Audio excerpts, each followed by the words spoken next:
If Iran tries to kill Donald Trump, he says he would flatten their major cities.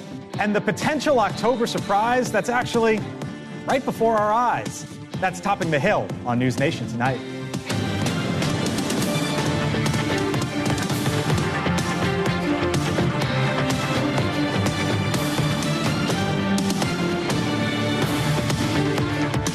Blow it to smithereens. That from Donald Trump this evening as Iran threatens his life. Good evening and welcome to Washington. I'm Blake Berman. The former president's campaign revealing that Trump has been briefed by our top intelligence agency.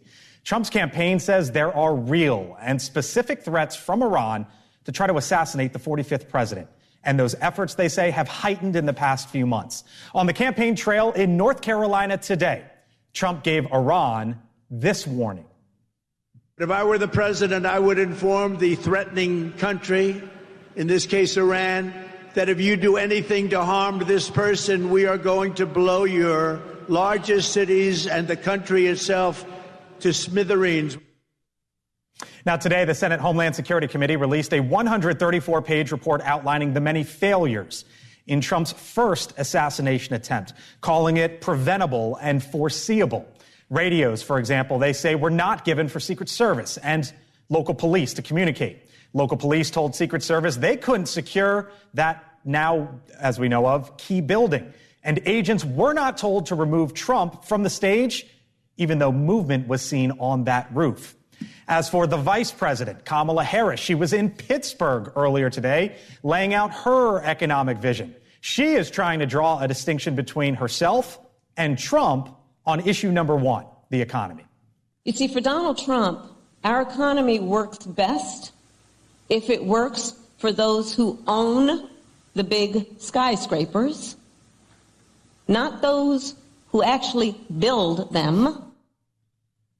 We are taking you across the country right now. Our Kelly Meyer is with Harris tonight in Pittsburgh. Joe Khalil up on Capitol Hill with reaction to that scathing report. But first tonight to our Robert Sherman, who is in North Carolina covering the former president. Robert? Hey there, Blake. Amid a dense policy speech focused on the economy, we heard probably the strongest threat yet from former President Trump against Iran and any actions that they may be taking here. As you said, Blake, threatening to blow them to smithereens should they carry out any kind of attacks like this against the former president's life, with his campaign affirming that they have been briefed by the Director of National Intelligence on these threats that they believe are legitimate here. With the former president trying to parlay this into the campaign trail, drawing distinctions between him and Vice President Kamala Harris, saying none of the tension that you see in the world, whether it's in the Middle East, whether it's in Ukraine, or whether it's this rhetoric from Iran, would be happening unless there were stronger leadership. Joe, over to you. Robert, so one of the rare areas of bipartisanship today, both Democrats and Republicans both coming down hard on the Secret Service, saying this report shows multiple failures, from communication at that rally where Donald Trump was shot, to the planning beforehand, to executing whatever game plan there was. We also now know there was already a credible threat against Donald Trump before the event at that very venue, and even still, the Secret Service could not prevent that would-be assassin from climbing up on that building and getting off multiple rounds. This is something that senators say was foreseeable and preventable, if not for the multiple failures of the Secret Service, something they say they're not letting go. Kelly, send it over to you on the campaign trail with Kamala Harris. Thanks, Joe. Yeah, Vice President Kamala Harris trying to morph her values into her policies, talking a lot about her biography and her middle-class upbringing as she tries to define her economic policy. And one student I was speaking with here at Carnegie Mellon University, where Harris was talking in Pittsburgh, said, it's all about policy, telling me, quote, what they are willing to do is something that needs to be prioritized over who they are. So getting away from the glitz and glamour and all of that and getting down to the policy, that's where she really is trying to catch up to former President Trump on here in this battleground blue wall state of Pennsylvania, where Trump is still ahead on that issue. And voters want to know more about her policy, and they might not have gotten those details here today. Back to you, Blake. All right, our Kelly Meyer live for us. Joe, Robert, thank you as well. Joining us now, Tim Murtaugh, senior advisor to the Trump campaign. Tim, nice to see you. Nice to speak with you as always. Thanks for being back with us here on the Hill. Donald Trump revealing that he was briefed by the Office of the Director of National Intelligence talking about these threats as it relates to Iran. Tim, does the Trump campaign, does the former president himself believe that the intelligence community is on top of this as it relates to Iran? Or do you believe that there still might be some gaps in the system? Well, I mean, you have to take them at their word that they're giving him the full picture. And I think we've already known that the Iranians have a number of assassination teams that have been assigned to try to take out the former president.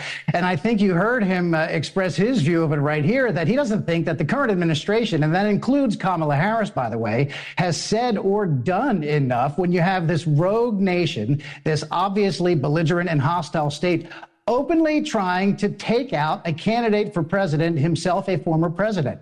We know that the Biden administration, along with Kamala Harris, they have lifted sanctions on Iraq. They are now richer and stronger than they were when Biden and Harris took office. And the President Trump was right. If he were in office and a rogue nation were doing this, threatening American citizens, candidates for president and the like, he would blow them to smithereens. Absolutely. That's how you deal with rogue nations like Donald Trump would do it. Joe Biden, Kamala Harris will not, would not, and could not. So I hear you on the policy differences, but do you believe that President Biden, the Biden administration, and the federal government have done what they needed to do or need to do to protect Donald Trump and all the candidates? Well, of course, I'm not privy to what the Director of National Intelligence actually expressed directly to Donald Trump. But as it regards the Secret Service, the president has always been clear that he values very much the risks and the sacrifices and the hard, long work that his personal detail puts in to protect him and his family and his supporters and all the staff that goes to these rallies and everywhere he goes. It really is a question of resources. And it does look like Congress has gotten the message and is moving on that, moving towards giving the Secret Service some more resources. But it just does not seem like his opponent, Kamala Harris, or Joe Biden himself, really take it very seriously. And I can tell you that the Trump campaign, we're taking it very seriously. Why don't you think they take it seriously? You saw President Trump make that clear. I'm sorry? Why do you think they, specifically those two, don't take it seriously, if that's the accusation? Well, you certainly don't hear them talking about it. I mean, all you hear about Kamala Harris talking about is the fact that, I grew up in a middle-class family. And I thought it was interesting, Kelly Meyer there, the last report we heard right before you came to me, she said that Kamala Harris was expected to lay out her economic vision today, but people didn't hear any of those details. And let me tell you, Kamala Harris, I don't know how many times she thinks she can get away with this. You can't tell the media, hey, I'm making a big economic speech, and then all you do is you go out and you roll out the same old platitudes that everybody's already heard before. What's happening here is Kamala Harris knows that she's on the ropes. She's going to the border on Friday. All that's going to do is highlight the fact that every American knows that she did not do her job in protecting the border. She gave what was supposed to be an economic speech today, and all she did was roll through the same old things that everybody's already heard before. There's no economic plan. She knows she's losing. She knows that Donald Trump is driving the conversation on the economy. He's been in Georgia and North Carolina Trump's not going to do? He'll be in Michigan on Friday talking about auto workers. The economy and inflation are a disaster. It's on Kamala Harris's watch. She said it right there. We know we have to move away from failed policies. She's talking about herself.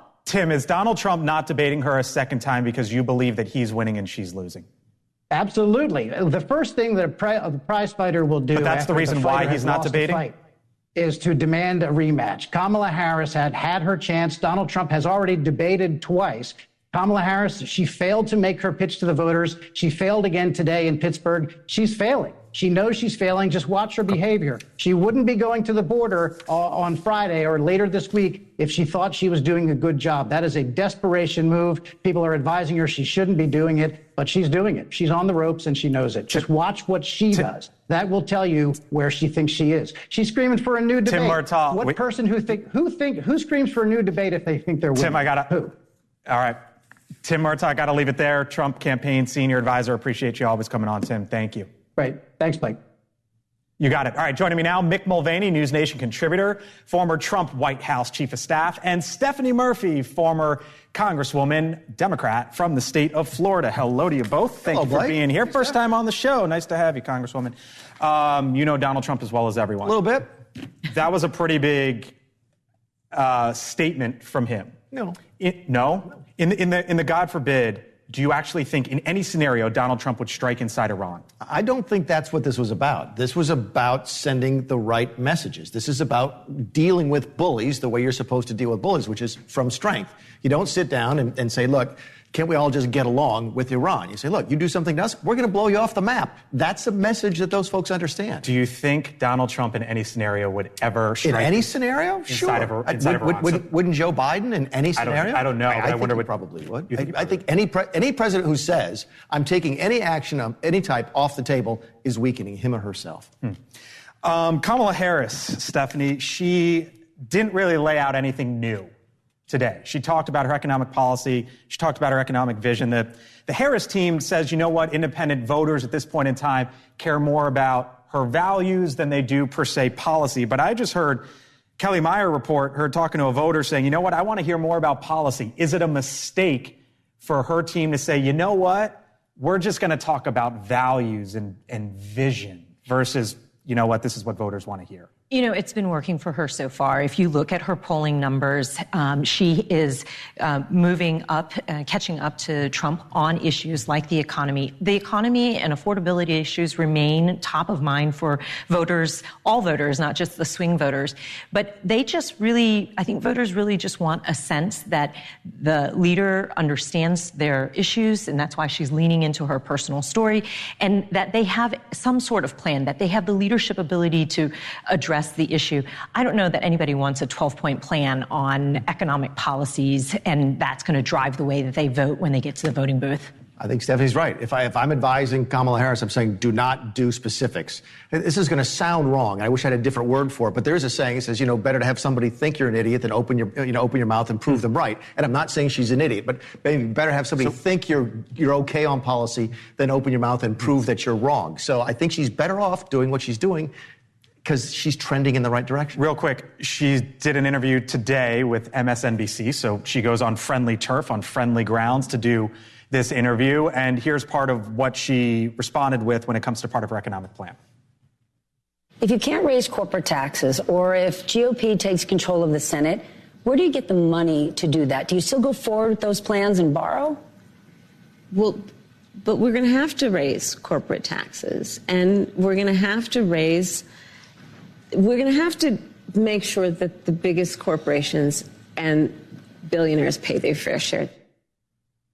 So, news alert, you can't raise taxes unless the House and the Senate agree on it. You can't just do it, right? But on the other hand, is that just expressing the reality that if you get a split Washington, it's going to be tough going for whoever?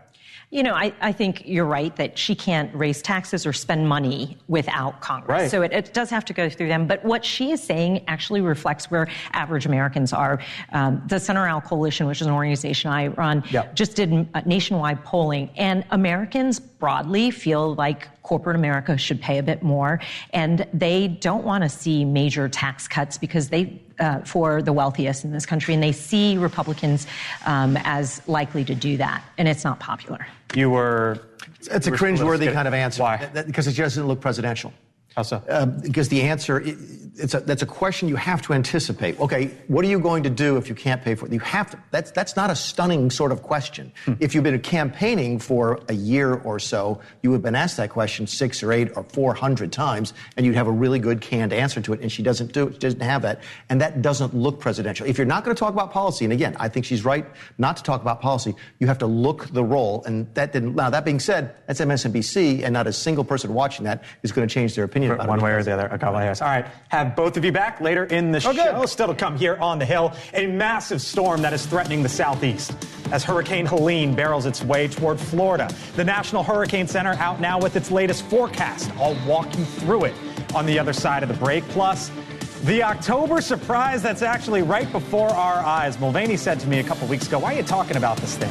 No, I gave you credit for talking about it. You gave me credit for talking about it. Well, here we are. It's getting close. I'm going to show you what it could be. We're back in 4 minutes. You're watching The Hill here on NewsNation. I want to play the tape.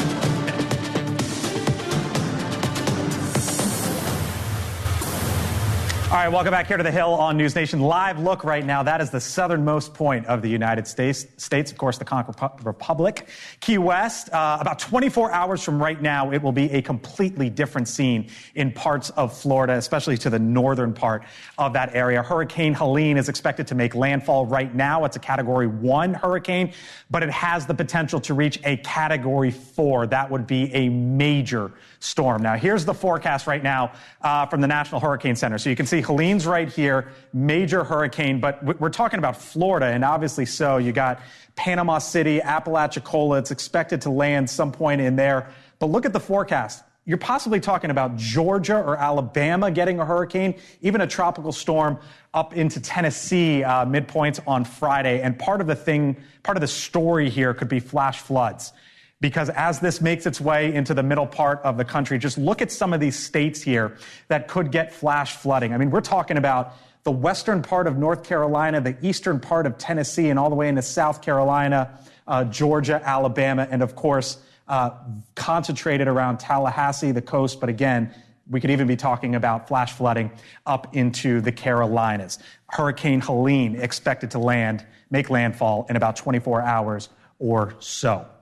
All right, the Sunshine State and politics there. Could Florida be in play in the race between Donald Trump and Kamala Harris? To the politics now in that state. Joining me now, Scott Traynor, the man with all the numbers, data science director at DDHQ. Hello, hello. How you doing? Good to see you as always. Trump 49, Kamala Harris 48. Whoa, big deal in Florida, or no? Or no. 49-48. That is a very close margin. But let's remember, Florida is a state that has elected multiple statewide Republicans at 10, 15-point margins most recently. Mm-hmm. Ron DeSantis, almost a 20-point margin there in 2022. Right. So while the polling is close, the forecast we have still... show the forecast. Yeah. So here's the forecast. Even though the averages are at 1% difference, you've got it at basically 7 and 10 that Trump wins. Is that because it's just a million more, give or take, registered Republicans there? Why is that? That is one of the factors. Okay. The other factors is he has won that state 6, 7, 8 points the last couple times he's run through there. Other statewide Republicans like Marco Rubio, Ron DeSantis, they have multiple constitutional officers elected at a statewide level. It's just a Republican state. So if we see her polling 2, 3, 4, 5 points ahead, which we haven't seen yet, then it gets more interesting. But 1 point behind, it makes it look interesting. But from a modeling aspect, not so much. Big Senate race there right now. Rick Scott, the incumbent. Democrats are saying, you know what? Maybe we're going to lose, not maybe, we're probably going to lose Tester in Montana. That would be a big problem. And now they're looking at this and saying, well, what about Florida? What about it? Is there something there or no with Rick Scott? Same thing with Donald Trump, but Rick Scott's got something else. He is 3 for 3 in the state, and every time he wins in that state, he wins by less than 100,000 votes. Mm-hmm. So this is what he does. He makes it close to the end, and he always wins. I say this, if I wasn't the first, I was one of the first people way back when in Florida to interview Rick Scott. When he loses a race in that state, wake me up. Yeah. Because he does it every time. He pulls it out. This is what he does. Right. Yeah. Okay. And again, Florida, it's always looks closer to the end, and usually the Republicans, their demographics and the state is fundamentally Republican, carries them over the top. So Senate overall, let's show the numbers here. Senate overall, DDHQ has it, I believe... 71%. Why is that?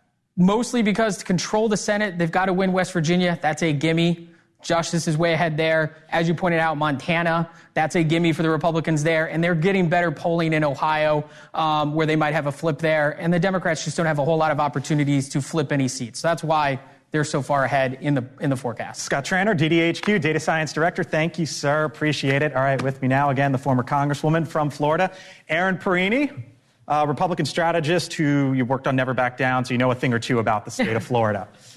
Should Democrats put time, money, energy, effort in there?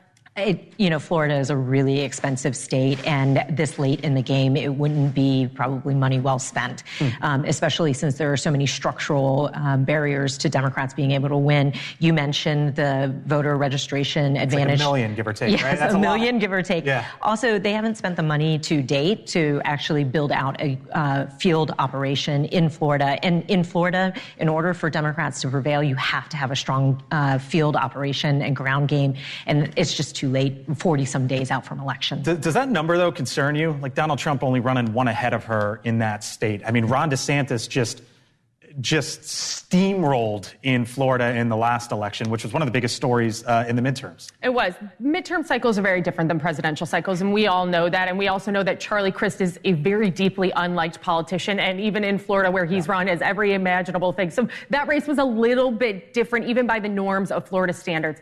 Things are close now, but it'll break. It'll start to move toward Trump. It'll move more towards Rick Scott. There is just, I think, to the Congresswoman's point here, there's too much intrinsically that has become Republican in Florida for this to be a state that makes sense for Democrats. But hey, if you guys want to throw a few $1 million and just light it on fire in Florida, have at it. If someone called you and said, Congresswoman, should we do it? Would you tell them no? I mean, to be a credible analyst, so you'd have to say that. But you know what? I actually blame that midterm as part of the reason why Florida is in the situation that it's in for Democrats. The statewide candidates in that midterm on the Democratic side spent almost $90 million all on air and all on consultants. They didn't do a single thing to build the operation in Florida. And that's why we are sitting where we are with this voter registration disadvantage. That's right, the voter registration disadvantage. But I will say that Democrats in Florida are really trying to message that it's not as bad as it seems for them, because after that million voter registration number came out, the advantage for Republicans, the Florida Democratic Party put out a press release saying, well, actually, we're only like 200,000 voters behind because we really have 800,000 because of inactives on the voter roll. Okay, so but if you're inactive, you're not, I mean. I understand that, yeah. But also Democrats are trying to be like, no, there's really a Florida wish here. We're really like the happiest place on earth, guys. We can really try and make Florida a thing. All right, I'll see you both back here later. Aaron, thank you. Congresswoman, thank you. Still much more ahead here on the Hill. Should you be buying your holiday gifts now? It seems like a crazy idea, right? I'll explain why on the other side of the break it just might be the thing to do. Plus, a live look. Traverse City, Michigan, J.D. Vance set to make remarks any moment now. The Trump campaign making a play for that state. And is Jared Kushner trying to get around rules so he doesn't have to be labeled a foreign agent? How one senator is starting to lay the groundwork for that case. The Hill, back in a few.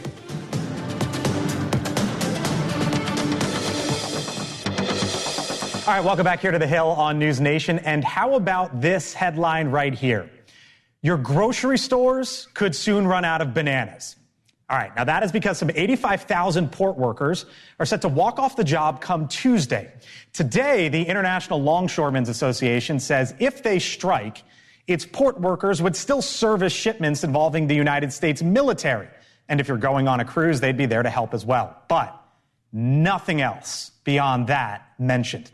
Now, this impacts 36 ports in more than a dozen locations from New England down to Florida, all the way across to Texas. And it is more than just bananas. Clothing, footwear, fruit, plywood, autos, you name it. They wouldn't come into the East Coast. Now, the union wants better pay and is concerned about automation.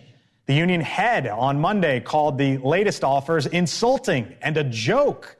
The head of the major port in Georgia putting it this way, quote, we should probably expect there to be a work stoppage and we shouldn't get surprised if there is one. The question is, how long? Ryan Peterson is the CEO of Flexport. It is one of the key players in the shipping industry as they help companies move their products all over the world. And Ryan joins us live here on the Hill. Ryan, thanks so much. I've been following you. You say that if this is a week or so, it's a rerun of COVID, and if it's a month, it's depression-level stuff. Explain. Yeah, well, I don't want to be too hyperbolic on this. I think if it goes for a few weeks, it gets pretty ugly. A week is probably okay. If it gets into several months period, you're going to talk about second-order effects where you can't really predict what'll happen. Because these ships need to return back to the other country where they came from to go pick up more stuff. And so if they're instead sitting off the East Coast and not going back, you're going to have shortages 2 months from now that show up on the West Coast and everywhere else. So it's not that the air networks or the West Coast ports can pick up the slack. I mean, our ports are vital economic infrastructure, and if they shut down, it's bad news. And one of the things that the industry is trying to do is essentially front run this by sending products out west, right? They had their most traffic month, I believe, ever. And if you go back to COVID, one of the big stories during COVID was the ships stacked up. And that's why you had the cost of container going from like $1,400 to north of $20,000. Is that what the industry is trying to do now? And can they escape that? Yeah, brands, companies have been preparing for this. It's not like this strike came out of nowhere. People have known that the union contracts ends on Monday. That's been known for 6 years, and people have been talking about it for the better part of this year, preparing in advance. So a lot of brands have brought merchandise in advance. Some of them did that via diverting freight to the West Coast to just make sure they can keep operating even as the East Coast closes. But a lot of them just, a few months ago we had this peak and ocean freight prices have been really high as a result of it, as brands kind of prepared for this. So that's another thing that'll help a little bit with if this shut down. You may not feel it immediately as a consumer, but it'll be the long run kind of impact as bottlenecks build up. And the more bottlenecks there are, the more scarcity there is in terms of space on the ships. And when something's scarce, you can charge a lot for it and the price goes really high. Yeah. So what would consumers feel then? I mean, it really just depends how long this lasts. Like that Georgia Ports Authority CEO said, if it's a few days, you may not even notice this at all. If it's a few months, you're going to see really high inflation. And in COVID period, when we had these delays in those ships you mentioned offshore, where there were hundreds of ships waiting off the coast of major American ports, that was caused by a huge increase in demand, a huge increase in imports to keep up with consumers who had stimulus checks and were putting cash from taking money that they were spending on services and buying stuff online and you couldn't go to restaurants and hotels, so you were buying more things. That was a supply chain problem that was caused by an increase of demand. It's very different than a supply chain problem that's caused by a decrease in capacity, which is what this would be. A supply side shock rather than a demand side shock is just a whole lot worse for the economy if you can't move goods. This is the circulatory system of the economy. If you turn it off, it has very dangerous implications. The White House has said that they are not, Ryan, going to jump in and intervene. There's a federal measure that would allow them to do that. You looked into it. You basically said, you know what, if the White House hasn't done it now, basically the way it has to work through the system means they're not jumping into it at all. Should they? Do you think the White House should get involved here and say, you know what? I can't say that they won't get involved. I just think they won't. My reading, and now it's possible there's a lot of stuff happening behind the scenes that I don't know about, but it'll take several days at least, I believe, for them to go from deciding to intervene to actually intervening. There's a whole process where they have to get a federal court basically to rule in their favor. And I don't think that's something you just do overnight. But they do have the power under the Taft-Hartley Act, which was passed in 1947. It gives the federal government, it gives the president in particular, the power to intervene in a strike for national security implications. And they have to make that case to a federal court and win the case. So that's why I think it would take a while. Should they intervene or not? I mean, I think they also are correct probably to say that they're not going to intervene, because if they say they're going to intervene, both parties stop negotiating, and what's the point of that just like doesn't allow the negotiation to play out. Right. So it's possible that it's just posturing and they will intervene. Not really for me to say whether the government should intervene. I think everybody needs to come together and get these ports to continue operating, or it's going to be real bad for the economy. And if I'm the Biden administration or the Harris administration, as it may become, and I'm worried about winning an election, it's probably a bad look a month before the election to allow this go down. Yeah. So you talk about political calculus. I think probably the answer is, if I'm running for president, I would want to do that. All right, Brian Peterson, we got to leave it there. He is the CEO of Flexport, knows this world inside and out. Thank you for joining us here on the Hill. Appreciate it, Ryan. Hope to talk to you again soon. My pleasure.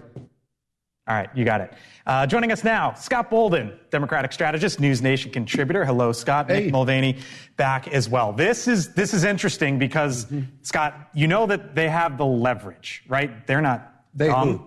The union. They know there's an election in a month afterwards. The Biden administration says they're not going to jump in here. Joe Biden has called himself the most pro-union president of all time. Should he let them just walk and strike if all these ports are going to be shut down? Well, I think that's the thing to watch, but let's be real clear, and I'll clarify what your guest just said. The administration has the power to order the workers back to work on the Taft-Hartley, right? If it comes to that.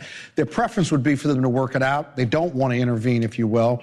There will be lawsuit. They'll go to federal court. The unions or the other side will go to federal court. But Biden has the power to order them back to work. You cannot shut down the entire eastern seaboard and stop the movement of manufactured goods up and down the East Coast without an alternative plan. And there is no alternative plan. And so if they get close, great. But if they get close and they look like they're going to walk out, I think the Biden administration orders them back to work. As a former chief of staff, what's going on at the White House now with this? Because you can't just have the East Coast shut down. Yeah, this is a tough one. This it's a national emergency. This is one you got to stay. You got to try. And you're saying your prayers tonight, hoping it gets worked out, because you really don't want to be close to this. It'd be easier for a Republican in the White House than it would be for a Democrat. Because if the Democrats, what do you mean by that? Because the Democrat, if Biden comes out and says you have to go back to work, he's going to upset the unions, and you can't do that as a Democrat candidate right before the election. At the same time, you can't sit back and do nothing, because then if it goes more than a week, as we've just heard, it could have major economic implications on the eve of an election. So there's a real fine sort of line for them to walk here, and I think there's got to be stuff going on behind the scenes so they can still have plausible deniability while they're trying to work out a deal to get this fixed. Probably, but it's been done before. Sure. In 2002, George W. Bush, it was a similar situation on the West Coast, right? And he invoked the Taft-Hartley Act and ordered them back to work. And I think they resolved it shortly thereafter. Easier for a Republican than a Democrat, to his point. Maybe, but the democracy is on the line. So there may be an exception here. Yeah, but if he goes on the week before the election, says, I'm not going to let you strike, I'm going to invoke the rights under Taft-Hartley, doesn't that really upset the union voters when they're going to vote the next week? Well, you got a pro-union president, and if he's pro-union and he wants them to get their wages up to $25, $30, $40 an hour, he may be able to segue into that and shoehorn being a good Democrat in, and the unions may not be upset with it. Well, under Taft-Hartley, he can't set the prices. He can make No. By the way, he can force them to cut a deal, though, and he's going to be back in the unions. By the way, if this happens on October 1st, you know what also happens October 1st? The vice presidential debate. And I don't know if it will be asked, but I hope it would be. And at that point in time, you would exactly know where Donald Trump and Kamala Harris stand. Mm-hmm. By the way, live look right now, Traverse City, Michigan. J.D. Vance delivering remarks there at the Northwestern Michigan Fair in Traverse City. This is the senator's second visit to the Wolverine State. In just 2 weeks, the latest Hill DDHQ average shows former President Trump 1 point behind. This is one of the key battleground states. J.D. Vance live in Michigan. All right, still to come here on the Hill. Is everything all good with President Biden and Nancy Pelosi now? They cool? What he's now saying after Democratic leadership laid the groundwork to force him out of the race, and why he's saying it on The View. The full panel on the other side of the break. You're watching The Hill. O'Reilly, Cuomo. My job is to watch what they're doing and then put forth a solution that I think would work for the country. The liveliest, most honest debate on one of the most unpredictable presidential contests in American history. Tonight at 8, 7 Central, only on NewsNation. Did you feel that your hand was forced, and what is your relationship with Speaker Pelosi now? Our relationship is fine. Look, I never fully believed the assertions that somehow there was this overwhelming reluctance of my running again. Oh, nervous laugh. That, of course, was President Biden, who joined The View today discussing his decision to drop out of the presidential race. He was also asked about whether he thinks he could have beaten Donald Trump if he didn't drop out. I was confident I would beat Trump. He's a loser. All right, the full panel back with me now. Aaron, Scott, Mick, Stephanie. All right. I remember it differently, Scott. Who's looking at numbers and polling? No, I remember it as basically Democrats laid the groundwork to pressure him to get out of the race. And now there's this rewriting of history. Well, and Nancy Pelosi went there, sat down with him, and, Well, they're just talking. I mean, listen, in the end, the only people that had the leverage on all of this was Joe Biden. He had to release the delegates. He could have listened to all of them. They could have leaked whatever. They could have fought with each other. They could have come out against him, and still he had the leverage. But is this the narrative that's going forward? I mean, that's, That's the narrative that the Republicans and the media put forward. Oh, come on, really? Oh, the Republicans and the media. No, of course, yeah, that's rare. But Biden, rare day. But Biden is giving you his narrative. What makes you think that he's not being honest in his narrative? Just let him have his moment to say whatever he wants to say. What is true is that hard on him here? Well, what we're focused on, I think Democrats are focused on, is this election that's coming up. He isn't on the ballot, but what has happened with Harris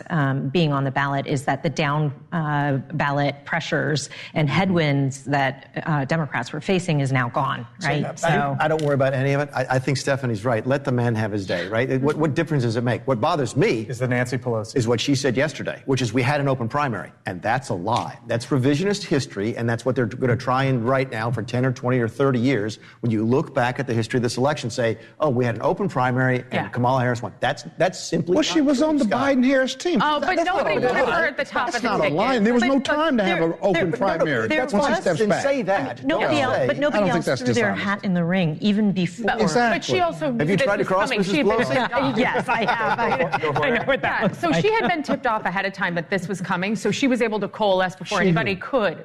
Kamala Harris, was tipped off ahead of time by the president that this was going to happen and had the advantage to get everybody to coalesce behind her. Also, it would have been very difficult. I just feel bad for Joe Biden in that instance because people are harping on him, and also he just couldn't get out a good answer on it. Let the man go. It's like at this point, it's like you got to take the car keys away from Grandpa. We've reached a new level, Blake. All right, meantime, Jared Kushner. He is trying to skirt around the law that would require him to register as a foreign agent. One top Democrat is now suggesting Kushner's private equity firm is trying to do just that. The Democratic Senator Ron Wyden writing a letter to Kushner's company, Affinity Partners, suggesting it is, quote, part of a compensation scheme involving U.S. political figures designed to circumvent the Foreign Agents Registration Act, end quote.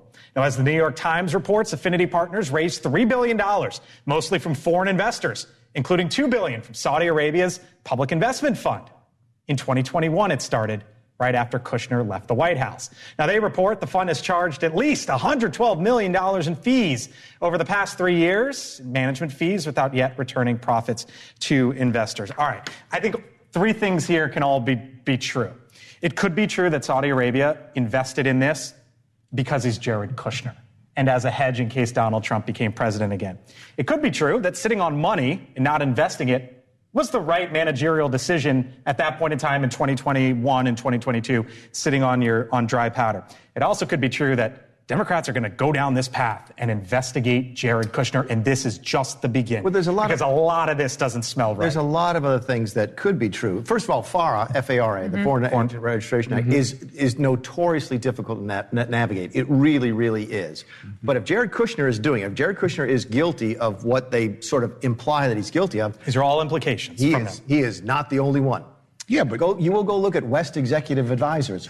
Guess who used to run that place? And how much money did they take from foreign countries after the Obama administration? And by the way, who is that now? That's the Secretary of State. So I'm not sure the Democrats. Well, they may be wrong. They both may be wrong. You may be right, and they may be right, but they're both wrong because if you're taking in millions of dollars or billions, you're not investing, you're not doing any returns on the investors. So you're going to invite a DOJ investigation. So according to the New York Times, Republican or Democrat, they have been in investing. It's just, look, there was an environment in 2021 in which you could say valuations were bloated, and maybe that's why you sat on the money. But this doesn't look right. If they do this investigation and it turns out that he should have registered under the Foreign Agent Act, absolutely. Everybody should be held to the same standard in this country, and nobody should be able to circumvent the law. But it is now September of 2024, and now Ron Wyden wants to start this investigation. It's clearly politically motivated, and let's remember, Democrats have a very strong chance they're going to lose the Senate. I don't know how much further he's going to be able to get with this when everything flips in November. You know Democrats up on Capitol Hill well. Where do you think this goes?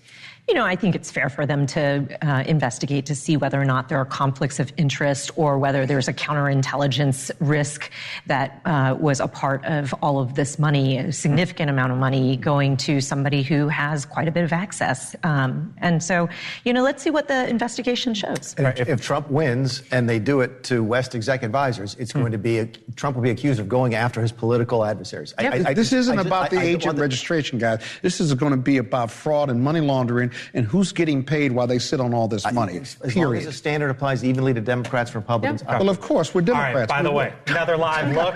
Key West, Florida right now. Where? So this is the southernmost part, Mick Mulvaney's second home. Yeah, this is the NewsNation southern office. But man, look at that left side of the screen. Hurricane Helene, huge, massive, major hurricane expected to make landfall in the Florida Panhandle about 24 hours from now.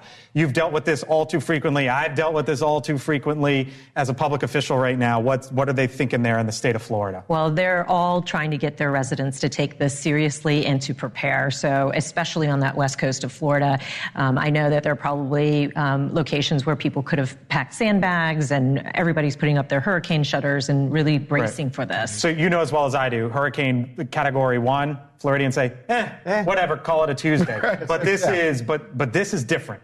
Yeah, that is a monster storm. And what we've been seeing over the years is that these storms are getting stronger and stronger. Well, it's still just a category 2, isn't it? I mean, it's a big storm geographically. It could be a 4. It's going to be it's going to be a major hurricane. But it's not right now. Not right now. Could be a major hurricane when it makes landfall. About 24 hours from now. Massive story that we'll be covering here on NewsNation throughout the day. All right, still to come here on the Hill. Now the look, Traverse City, Michigan. J.D. Vance expected to outline the Trump campaign's economic platform. Leland Vitter, host of On Balance, joins us after the break.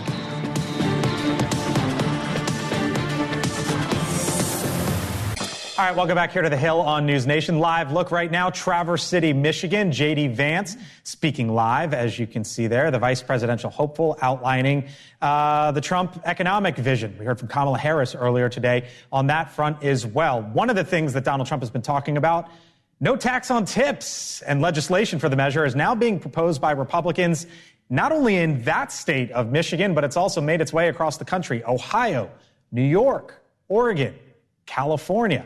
Vice President Harris also proposing that very same idea. Leland Vitter, host of On Balance. Hello. What's interesting about that is this isn't now just like Republicans doing it in red states. You got Ohio, red state, California, Oregon, blue states, Michigan, battleground state. It's sort of making its way across the country.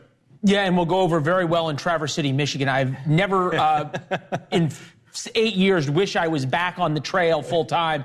Traverse City, Michigan. All those caddies you tipped there in Traverse City, though, on the golf course. September in Traverse City, Michigan is about as beautiful